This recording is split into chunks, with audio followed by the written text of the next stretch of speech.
288 पैकी 215 जागांवर महायुतीचा दणदणीत विजय, तर मविया 50 आणि 23 जागांवर इतर आघाड्यांचा विजय.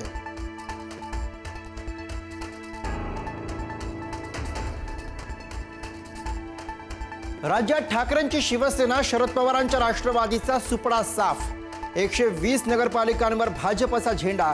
शिवसेनेची 57 तर राष्ट्रवादीची 38 नगरपालिकेवर सत्ता. ठाकरेंची शिवसेना 10 तर शरद पवारांच्या राष्ट्रवादीची 8 नगरपालिकांवर सत्ता.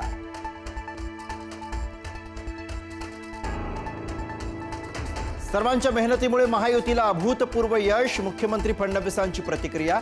एकाही नेत्यावर मी टीका केलेली नाही, केवळ विकासावर मतं मागितली. भारताच्या इतिहासातली अशी पहिली निवडणूक असेल, फडणवीसांचं वक्तव्य.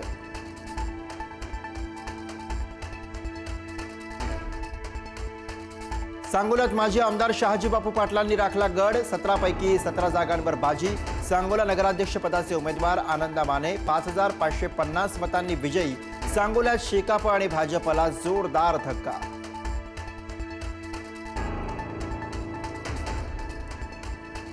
कागल नगरपालिकेत शिंदे सेनेच्या संजय मंडलिक यांना धक्का. कागल नगर परिषदेमध्ये 23 पैकी 23 जागा जिंकल्या. नगराध्यक्षपदी सविता प्रताप माने विजयी.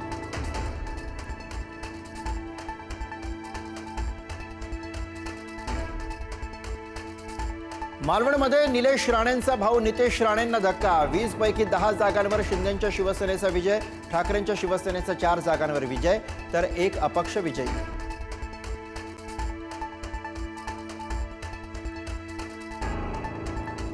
काँग्रेसची भाजपची बी टीम. यापुढे काँग्रेसच्या नेत्यांवरही कसा विश्वास ठेवायचा, हाही प्रश्नच आहे. जामखेडमधल्या पराभवावरून आमदार रोहित पवारांचं काँग्रेसवर टीकास्त्र. नाशकात शिंदेची शिवसेना ठरला सर्वात मोठा पक्ष. 11 पैकी 5 जागांवर शिंदेच्या शिवसेनेचे नगराध्यक्ष. मवियाचा सुपडा साफ. एकही नगराध्यक्ष नाही. त्र्यंबकेश्वरमध्ये मंत्री गिरीश महाजनांना धक्का. शिवसेनेची बाजी.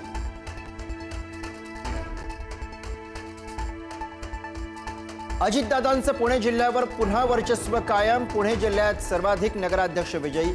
17 पैकी 10 जागा दादांकडे, 1 जागा युतीकडे.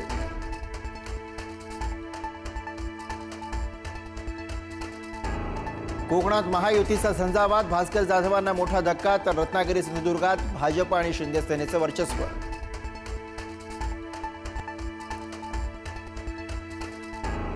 रायगडच्या रोहा नगर परिषदेत अजित पवारांच्या राष्ट्रवादीनं गड राखला. राष्ट्रवादीचे तब्बल 18 उमेदवार विजयी. रोह्यातून कोण हद्दपार झालं हे जनतेनं दाखवून दिलं. सुनील तटकरेंचा महेंद्र दळवींना टोला.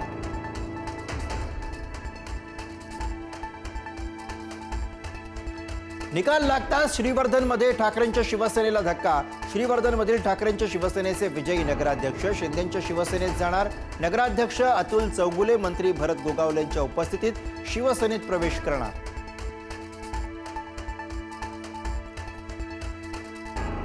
बीडमध्ये 6 नगरपालिका निवडणुकांच्या निकालात महायुतीला कल. भाजपचे 2 आणि अजित पवारांच्या राष्ट्रवादीला 2 जागा तर शरद पवारांना 2 जागांवर विजय. चंद्रपूरमध्ये 11 पैकी बहुतांश नगर परिषदा भाजपच्या हातून निसटल्या. काँग्रेसने वडेट्टीवारांना मोठा नेता केला. दुसरीकडे चंद्रपूर, गडचिरोली, भंडारा, गोंदियाला एकही मंत्रिपद नाही. सुधीर मुनगंटीवारांचा भाजपला घरचा आहे.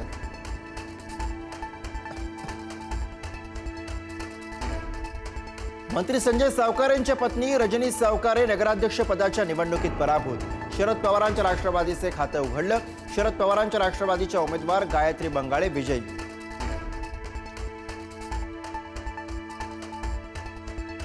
पैशांच्या गारपिटीमुळे आमची शेतं वाहून गेली. नगर परिषद निवडणुकांच्या निकालावर संजय राऊतांची प्रतिक्रिया.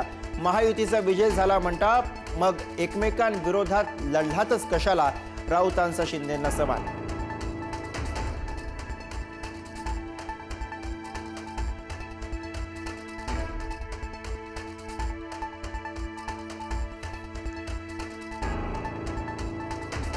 ठाकरे बंधूंची युती आणि जागा वाटपाबाबत येत्या 2 दिवसात घोषणा होणार. खासदार संजय राऊतांची माहिती. तर काँग्रेस स्वतंत्र लढत असली तरीही आमच्यामध्ये कटुता नाही, राऊतांचं वक्तव्य.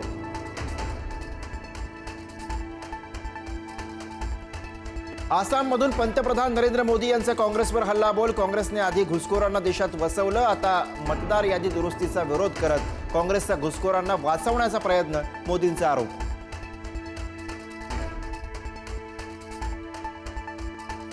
विकसित भारत जी रामजी विधेयकाचं कायद्यात रूपांतर. विधेयकावर राष्ट्रपती द्रौपदी मुर्मूंनी केली स्वाक्षरी.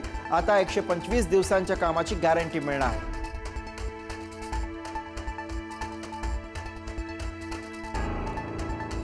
अमेरिकेचे राष्ट्राध्यक्ष डोनाल्ड ट्रम्प यांचे लैंगिक गुन्हेगार एपिस्टिनसोबतचे फोटो गायब.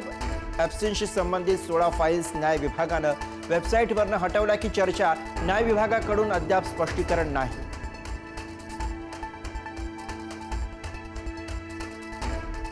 चीनच्या हाती गोल्ड जॅकपॉट. चीनला समुद्राखाली सापडला आशियातला सर्वात मोठा सोन्याचा साठा. या शोधामुळे चीनच्या एकूण सोन्याच्या साठ्यात होणार लक्षणीय वाढ.